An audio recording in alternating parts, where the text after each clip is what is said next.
आजकाल प्रत्येक घरात एक गोष्ट सापडते, जसे की औषध, गोळ्या, सिरप, इंजेक्शन। पण एक वेळ असा होता जेव्हा आजार आलाच तर आजीबाई अंगणात गेल्या की उपाय सापडायचा।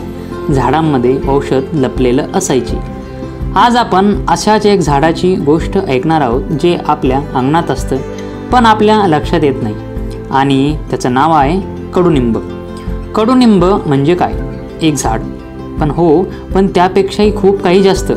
कडुनिंब म्हणजे रक्तशुद्ध, त्वचेचा रक्षक, केसांचा मित्र, रोगप्रतिकार शक्तीचा आधार आणि अनेक आजारावरती घरगुती उपाय। आजच्या व्हिडिओमध्ये आपण पाहणार आहोत कडुनिंबाचे 10 प्रभावी फायदे। तर मित्रांनो, तुम्हाला तुमच्या शरीराचे नैसर्गिकरित्या बळकट करायचे असेल तर हा व्हिडिओ शेवटपर्यंत नक्की बघा, कारण कडुनिंब म्हणजे फक्त एक झाड नाही, तो आहे आपल्या आयुर्वेदिक संस्कृतीचा हिरवा खजिना। तर पहिलं म्हणजे बॅक्टेरियल आणि फंगल इन्फेक्शनसाठी उपयुक्त। तर मित्रांनो, कडुनिंबाची पाने, बिया आणि तेल हे सगळं त्वचेसाठी फायदेशीर असतं। खरूज, पुरळ, pimples, eczema, bacterial infection, fungal infection यामध्ये कडुनिंबाचा पेस्ट लावल्याने गुण येतो। आता अँटीबॅक्टेरियल आणि अँटीफंगल गुणधर्मामुळे त्वचा साफ होते। नंबर 2 म्हणजे कडुनिंबाची पाने चावल्याने रोगप्रतिकार शक्ती वाढते। तर मित्रांनो, दररोज सकाळी 5 ते 7 कोवळी पाने चावून खाल्ल्याने शरीरातील विषारी घटक बाहेर टाकले जातात आणि आपली रोगप्रतिकार शक्ती वाढते। तर 3 म्हणजे साखरेवरती नियंत्रण, याचाच अर्थ डायबिटीजवरती नियंत्रण। कडुनिंब मधुमेह नियंत्रित ठेवण्यास मदत करतो। कडुनिंबाचा रस दररोज घेतल्यास रक्तातील साखर नियंत्रित राहते। नंबर 4 म्हणजे केसासाठी लाभदायक। डोक्यावर कडुनिंबाच्या पाण्याने आंघोळ घेतल्यास डॅन्ड्रफ कमी होतो, केस गळणे, कोंडा यावर नियंत्रण मिळते। नंबर 5 म्हणजे तोंडाचे आरोग्य।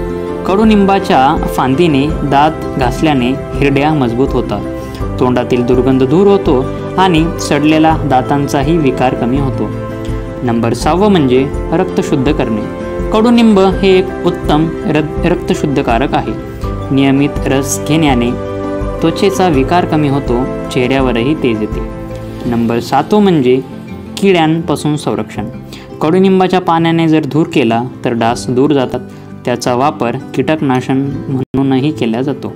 नंबर 8 म्हणजे पचनशक्ती सुधारणे। कडुनिंबाचा काढा पिणं हे पचनक्रिया सुधारतं, ॲसिडिटी, गॅस, अपचन यावरती उपयुक्त असतात।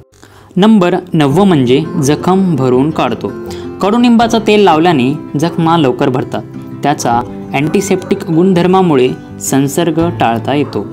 नंबर 10 म्हणजे विषाणूवर प्राचीन संरक्षण। आयुष मंत्रालयाने सुचवलं आहे की कडुनिंबामुळे विषाणूवर नैसर्गिक संरक्षण मिळतं। कडुनिंबाचा काढा किंवा वाफ घेणे हे सर्दी, ताप यामध्ये उपयोगी पडतात। तर मित्रांनो, आपण कडुनिंब हे कशा पद्धतीने वापरू शकतो?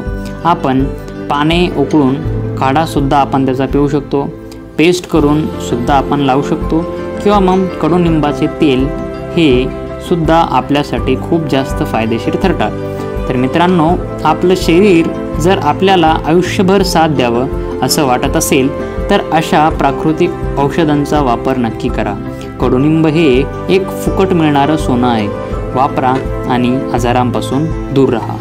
तर मित्रांनो, जर हा व्हिडिओ माहितीपूर्ण वाटत असेल तर लाईक करा, शेअर करा, सबस्क्राईब करा आरोग्य धनसंपदाला, कारण आरोग्य म्हणजेच खरी धनसंपदा। धन्यवाद।